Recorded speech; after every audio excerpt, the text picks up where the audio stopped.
Hello dear students, today our topic is D block elements.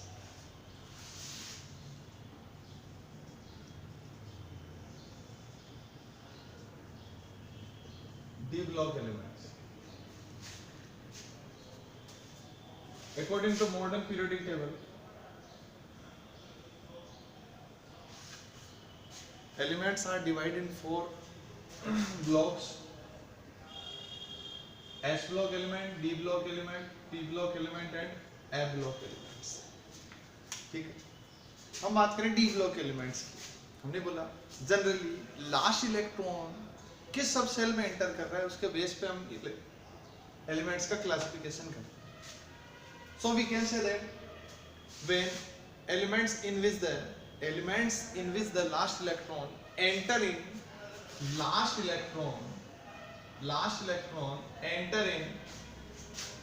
enter in D subcell is called D block elements.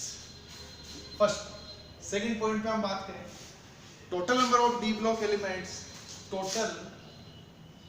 total number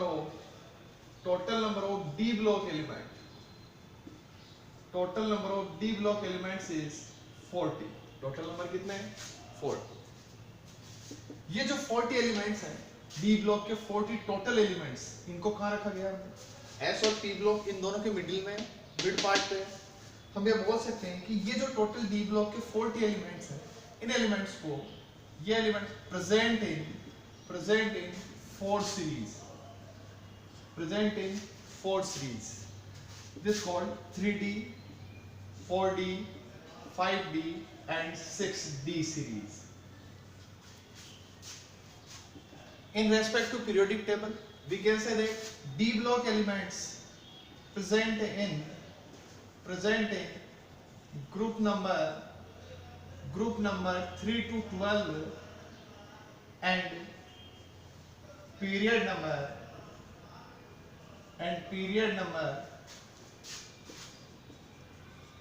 4 to 7. Series की 3D, 4D, 5D, 6D series में.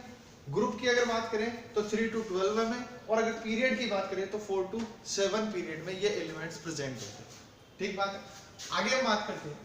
वैसे हम लोग पहले पढ़ चुके हैं tricks, आप इनकी पहले पढ़ चुके हैं. ट्रिक्स वो साइंस टीचर विनीता क्रोमानी, फिर कोई निकला कोपरजे, यू जुल्फेन अमरोड. तो टोटल जो 4 सीरीज थी उनकी ट्रिक्स हम पहले क्लियर कर चुके हैं, वो मैं आपको वापस से रिपीट नहीं कराऊंगा. आप उसको पीरियोडिक टेबल से कंसल्ट करें. यहाँ हम बात करेंगे इनकी जनरल प्रॉपर्टीज की. डी ब्लॉक की जो जनरल प्रॉपर्टी है, जनरल प्रॉपर्टीज में हम बात करें तो हम सबसे पहले बात करते हैं इनके इलेक्ट्रॉनिक कॉन्फ़िगरेशन. सबसे पहले किसकी बात करेंगे? Electronic configuration.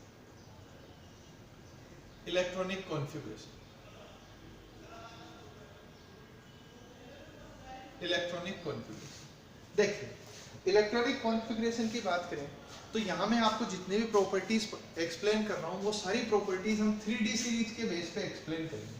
तो सबसे पहले तो मैं आपको बता दूं 3D सीरीज जो है उस 3D सीरीज में scandium, titanium, vanadium, chromium, manganese, ferrous, cobalt, nickel, copper और जिंक, ये 10 एलिमेंट्स आते हैं 3D सीरीज में. स्कैंडियम टू Zn तक की जो एलिमेंट्स हैं वो इसमें आएंगे. उनको हम यहाँ उनके बारे में यहाँ ज्यादा डिस्कस आपको करते हैं. हमने कहा इलेक्ट्रॉनिक कॉन्फ़िगरेशन. अगर इलेक्ट्रॉनिक कॉन्फ़िगरेशन की बात करें तो इलेक्ट्रॉनिक कॉन्फ़िगरेशन इन एलिमेंट्स का जब हमने देखा जनरल कॉन्फ़िगरेशन, तो अगर 3D सीरीज की बात करें तो कॉन्फ़िगरेशन हमें मिला argon 3D 1 to 10, 4s 0 to 2. ये 3D सीरीज के लिए मिला. तो मैं इसके बेस पे ये जो डी ब्लॉक एलिमेंट्स हैं इनका अगर जनरल इलेक्ट्रॉनिक कॉन्फ़िगरेशन देखूं तो मैं ये बोल सकता हूं n-1 d 1 to 10 ns 0 से 2 ये किसका कॉन्फ़िगरेशन हो गया? हमारे पास जनरल कॉन्फ़िगरेशन हो गया डी ब्लॉक का. जब आप 3D सीरीज की बात करेंगे तो यहाँ 3D सीरीज यानी कि D आपको वो लेना है जिसमें n की वैल्यू इस वाले n से 1 कम कर दी जाए. देखो हमने कहा 4 3D सीरीज में पीरियड नंबर कौन सा होगा? 4. तो 4 होगा, तो आउटर मोस्ट सेल में क्या आएगा 4s, n-1 क्या आएगा 3d। तो 3d सीरीज का जनरल कॉन्फ़िगरेशन अगर देखा तो 3d सीरीज का जनरल कॉन्फ़िगरेशन क्या है 3d 1 to 10 4s 0 से 0 to 2। ये है डी ब्लॉक का जनरल कॉन्फ़िगरेशन। इसको बोलूंगा आउटर सेल, आउटर सेल इसको वैलेंस सेल भी बोल सकता हूं। क्या मैं इसकी बात करूं n-1 n-1 d 1 to 10, ये जो है इसको मैं बोलूंगा पेनल्टीमेट, पेनल्टीमेट। तो देखो जब according to Bohr we can say that when penultimate and outer most shell both are vacant then orbital are transition elements। उसके बेस पे मैंने बोला कि 3d1 1 to 10 4s 0 to 2 ये इनका जनरल इलेक्ट्रॉनिक कॉन्फ़िगरेशन का। इसको एग्जांपल में लेते हैं स्कैंडियम से। स्कैंडियम 21 पे आता है, 1s2 2s2 2p 2p6 3s2 3p6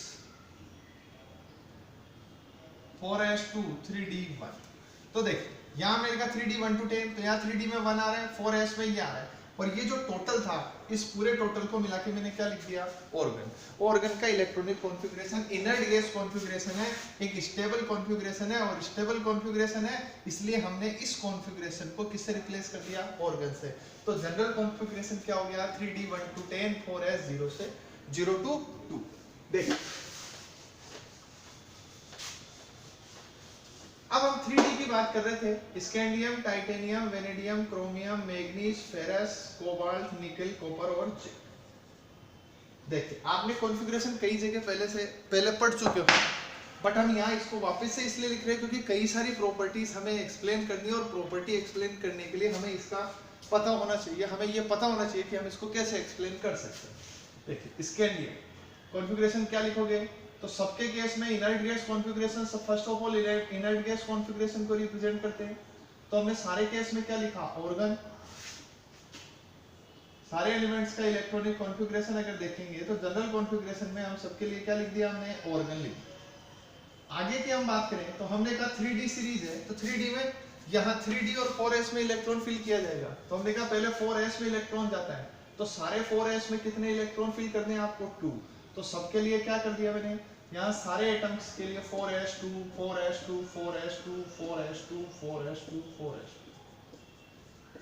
but जब 3d की बात करते हैं तो 3d1 3d2 3d3 3d4 3d5 3d6 3d7 3d8 3d9 and 3d10 electronic configuration हम यहाँ पे यूज करते हैं। But in case of chromium and in case of copper electronic configuration change due to half filled and full filled electronic configuration conditions.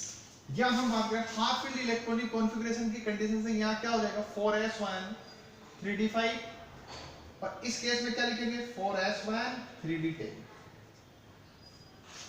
Due to half filled electronic configuration and due to full filled electronic configuration. ये तो बात हुई general configuration की। But अब हम बात करते हैं कि जो डी ब्लॉक एलिमेंट्स हैं इनके लिए हमने कहीं ना कहीं एक वर्ड यूज में लिया, और वो वर्ड यूज में लिया transition element. Transition elements according to Bohr electronic classification, Bohr का जो पीरियोडिक टेबल में एलिमेंट्स का जो क्लासिफिकेशन था उस क्लासिफिकेशन के अकॉर्डिंग एलिमेंट्स 4 टाइप के थे। ठीक बात है, first inert gas, second representative elements, third transition element और फोर्थ इनर ट्रांजिशन एलिमेंट्स। और वहां की जो डेफिनेशन थी उसके बेस पे इन एलिमेंट्स को हमने क्या बोला डी ब्लॉक एलिमेंट्स को ट्रांजिशन एलिमेंट्स। और ट्रांजिशन एलिमेंट्स क्या है या हम इस कॉन्फ़िगरेशन के बेस पे इनको कैसे एक्सप्लेन कर सकते हैं। ठीक है, तो हम ये बोलते हैं element of d block, element of d block which have vacant d orbital, element of d block which have vacant d orbital is called transition element। vacant d का मीन क्या है कि ऐसे जितने भी इलेक्ट्रॉनिक कॉन्फ़िगरेशन है जो d1 to d9 electronic configuration है, वो d1 to d9 electronic configuration transition elements को शो करेगा। रीजन क्या है ऐसे समझिए।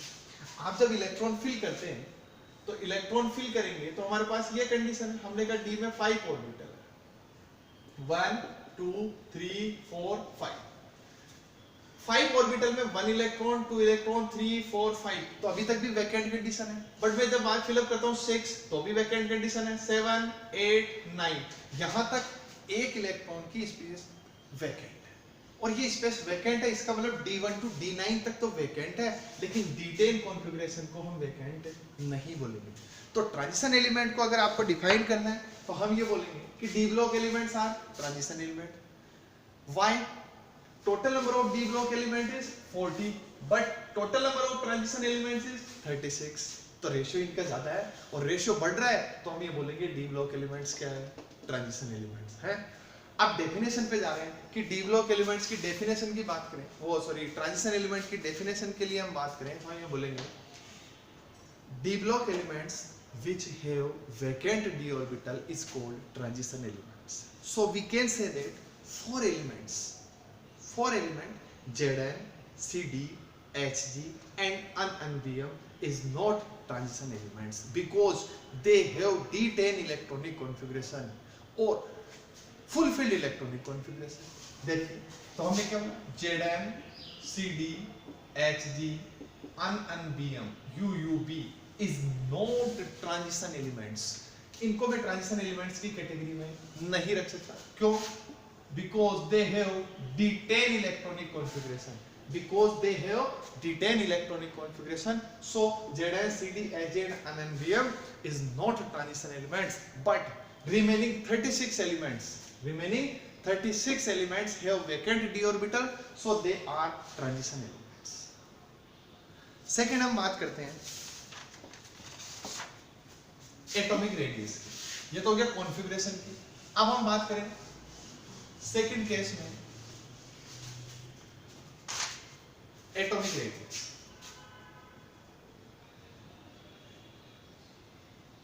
एटॉमिक रेडियस सेकंड प्रॉपर्टी में हमने लिया एटॉमिक रेडियस। देखिए डी ब्लॉक की जो एटॉमिक रेडियस है वो बेसिकली दो फैक्टर्स पे डिपेंडेंट है।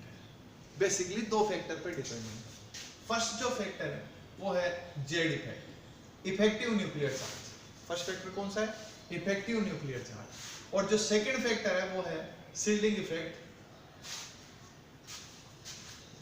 एस इफेक्ट जो है डायरेक्टली इनवर्सली प्रोपोर्शनल होता है एटॉमिक रेडियस के, और शील्डिंग इफेक्ट डायरेक्टली प्रोपोर्शनल होता है एटॉमिक रेडियस के। मीन ये हुआ when z effect increase then atomic radius decrease, when s effect increase then atomic radius also increase on the basis of two factors, z effect and s effect. We can say that atomic radius of d block elements is not constantly decrease or not constantly increase. कैसे? देखिए मैंने ये जो radius है, ये जो Z effect and S effect है, ये जेड इफेक्ट और एस इफेक्ट जो है ये डिपेंड करते हैं नंबर ऑफ अनपेयर्ड इलेक्ट्रॉन। किस पर डिपेंड करते हैं? Number of unpaired electron. Depends upon the number of unpaired electron.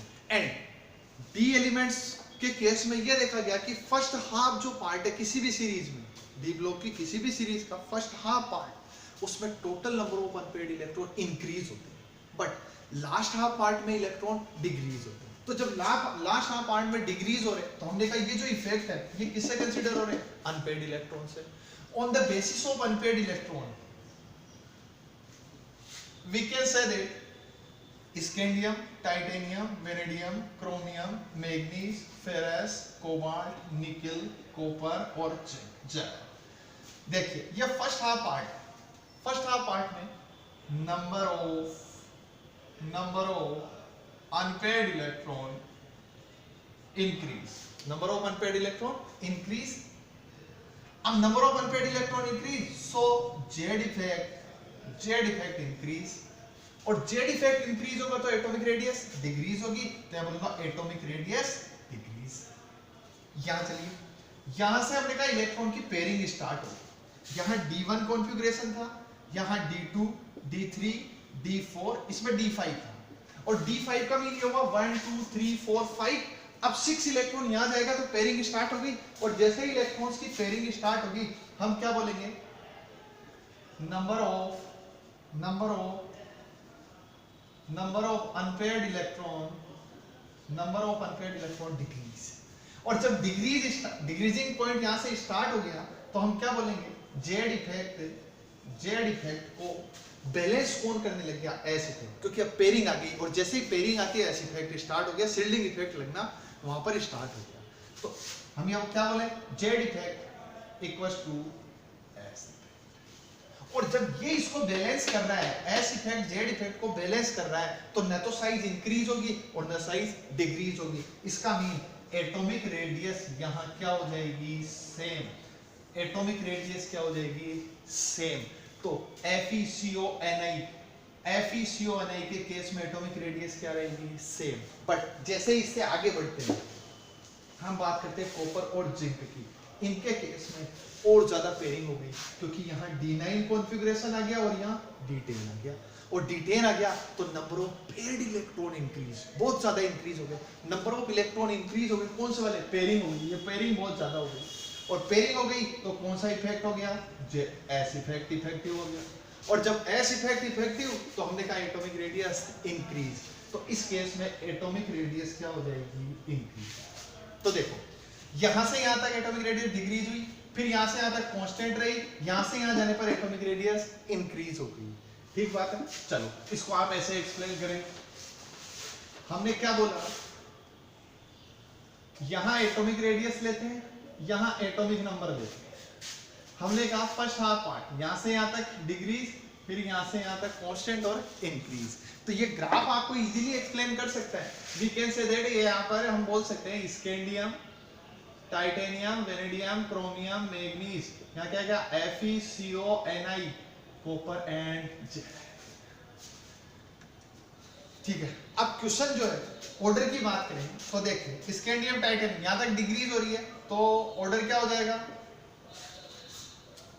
ये। अब इनका साइज क्या है, सेम, तो हम यहाँ क्या बोल देंगे, इनका साइज सेम है। फिर इनकी बात करें, इनका भी साइज सेम है, बट Ni से किसका साइज ज्यादा है, कॉपर का, इससे किसका साइज, Zn का। When general rule के according, when we move left to right in periodic table, then atomic radius is degrees. But in D block, this rule not apply. Why? Fe, Co and Ni have same atomic radius. ठीक है, अब ये rule है, इसके according हमारे जो एक important question बनता है वो होता है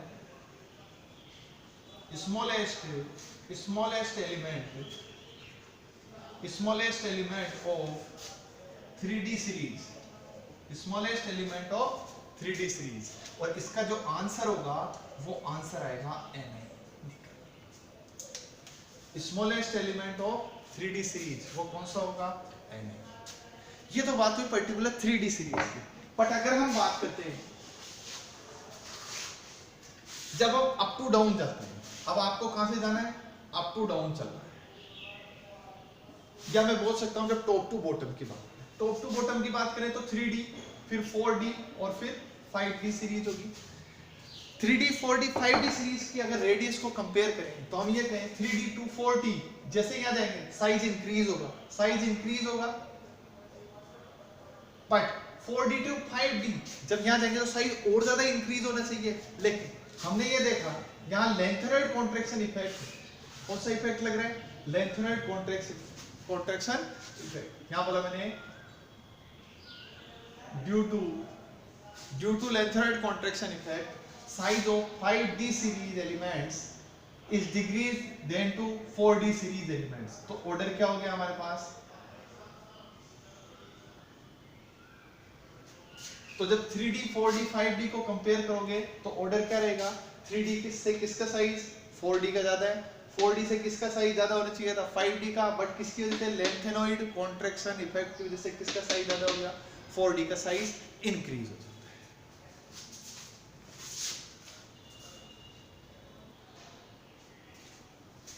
हाँ, नेक्स्ट हम बात करते हैं आयोनाइजेशन पोटेंशियल, क्योंकि आपने यहाँ साइज का ऑर्डर देखा। अब साइज के बेस पे हम बात कर लेते हैं आई। तो हम थर्ड पॉइंट पे बात करते हैं आयोनाइजेशन पोटेंशियल। थर्ड जो हमारा पॉइंट है प्रॉपर्टीज में वो है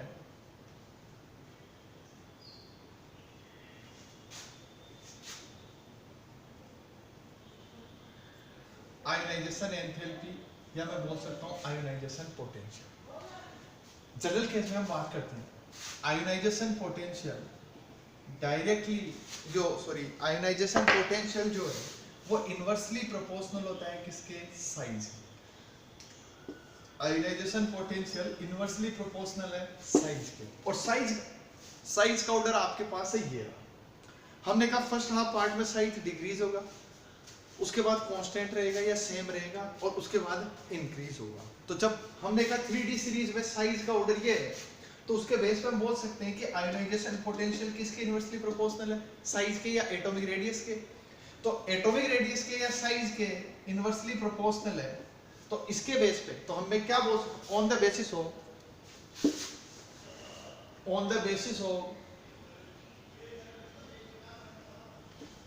basis of atomic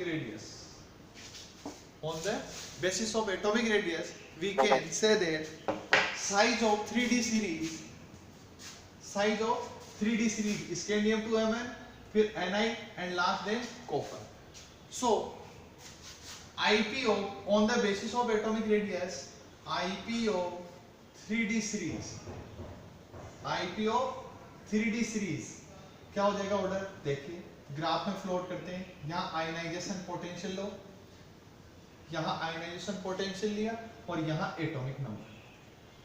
हमने कहा साइज, या देखिए साइज डिक्रीज हो रहा है तो आईपी इंक्रीज होगा, तो ऑर्डर क्या बना, चलिए स्कैंडियम, टाइटेनियम, वेनेडियम, क्रोमियम, और ये एम है FeCO, Ni, copper and Z.